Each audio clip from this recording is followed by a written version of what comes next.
Hello दोस्तों, आपका स्वागत है हमारे यूट्यूब चैनल पर। आपने हमारे देश में कई बांधों, कई सड़कों, स्कूलों के बारे में तो पढ़ा ही होगा, लेकिन आज हम आपको भारत के सदन लोकसभा के बारे में बताएंगे। इसमें सीटों की संख्या 545 है। दोस्तों, वीडियो में आगे बढ़ने से पहले मैं आपसे दो सवाल पूछूंगा। क्या आप अपने लोकसभा क्षेत्र के बारे में जानते हैं? क्या आप जानते हैं कि आपके क्षेत्र में कौन कितनी बार जीता? यदि नहीं तो हम स्टार्ट करते हैं भारत के राज्य मध्य प्रदेश से।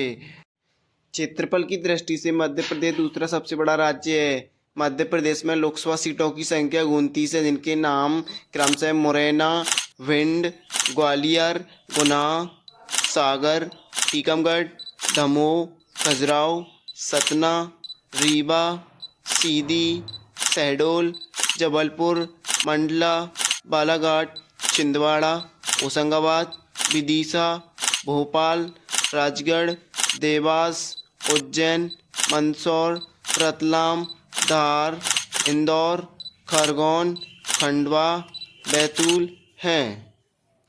तो सबसे पहले हम मध्य प्रदेश के लोकसभा क्षेत्र मुरैना से स्टार्ट करते हैं। यहाँ 8 विधानसभा सीटें हैं, जिनके नाम श्योपुर, विजयपुर, सबलगढ़, जौहरा, सुमावली, मुरैना, दिमनी, अम्बा हैं। तो अब बात करते हैं 1952 से 2024 तक कौन कौन सांसद बना।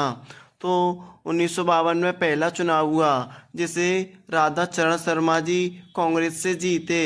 फिर इसके बाद 1957 में दूसरा चुनाव हुआ, इसे भी राधा चरण शर्मा जी कांग्रेस से जीते। फिर इसके बाद 1962 में तीसरा चुनाव हुआ, इसे सूर्य प्रसाद जी कांग्रेस से जीते। फिर इसके बाद 1967 में चौथा चुनाव हुआ, इसमें निर्दलीय आत्मदास जी ने सूर्य प्रसाद जी को कांग्रेस से 80,309 वोटों से हराया। और आपकी जानकारी के लिए बता दें कि आत्मदास जी मुरैना लोकसभा में पहले और आखिरी उम्मीदवार थे जिन्होंने निर्दलीय चुनाव जीता।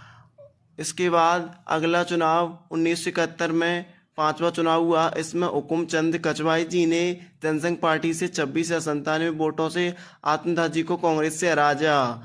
फिर इसके बाद 1977 में 66वां चुनाव हुआ, इसमें छबीराम अरगल जी ने जनता पार्टी से 81 या 304 वोटों से बुद्धराम को कांग्रेस से हराया। फिर इसके बाद सन 1980 में 7वां चुनाव हुआ, इसमें बाबूलाल सोलंकी ने कांग्रेस से 32 या 54 वोटों से छबीराम अरगल को जनता पार्टी से हराया। फिर इसके बाद 1984 में 8वां चुनाव हुआ, इसमें कमोदी लाल जाटव ने कांग्रेस से 21,568 वोटों से मुंशीलाल को बीजेपी से हराया। फिर इसके बाद सन 1989 में 9वां चुनाव हुआ, इसमें छबीराम अरगल ने बीजेपी से 87,861 वोटों से कमोदी लाल जाटव जी को कांग्रेस से हराया। फिर इसके बाद सन 1991 में 10वां चुनाव हुआ, इसमें बारेलाल जाटव जी ने कांग्रेस से 16,745 वोटों से छबीराम अरगल जी को बीजेपी से हराया। फिर इसके बाद सन 1996 में 11वां चुनाव हुआ, इसमें अशोक अरगल जी ने बीजेपी से 37,979 वोटों से डॉक्टर प्रीतम प्रसाद को बीएसपी से हराया। फिर इसके बाद सन 1998 में 12 चुनाव हुआ, इसमें अशोक अरगल जी ने बीजेपी से 68,121 वोटों से डॉक्टर प्रीतम प्रसाद जी को बीएसपी से फिर हराया। फिर इसके बाद सन 1999 में 13वां चुनाव हुआ, इसमें अशोक अरगल जी ने फिर बीजेपी से 62,226 वोटों से गोपाल दास जी को कांग्रेस से हराया। फिर इसके बाद सन 2004 में 14वां चुनाव हुआ, इसमें अशोक अरगल जी ने फिर बीजेपी से 1,47,320 वोटों से बारेलाल जाटव को कांग्रेस से हराया। अशोक अरगल जी एकमात्र सांसद थे जो लगातार 4 बार बने। फिर इसके बाद सन 2009 में 15वां चुनाव हुआ, इसमें नरेंद्र सिंह तोमर जी ने बीजेपी से 1,09,97 वोटों से रामनिवास रावत जी को कांग्रेस से हराया। फिर इसके बाद सन 2014 में 16वां चुनाव हुआ, इसमें अनूप मिश्रा जी ने बीजेपी से 1,32,981 वोटों से वृंदावन सिंह सिकरवार को बीएसपी से हराया। फिर इसके बाद सन 2019 में 17वां चुनाव हुआ, इसमें नरेंद्र सिंह तोमर जी ने बीजेपी से 1,13,341 वोटों से रामनिवास रावत जी को कांग्रेस से हराया।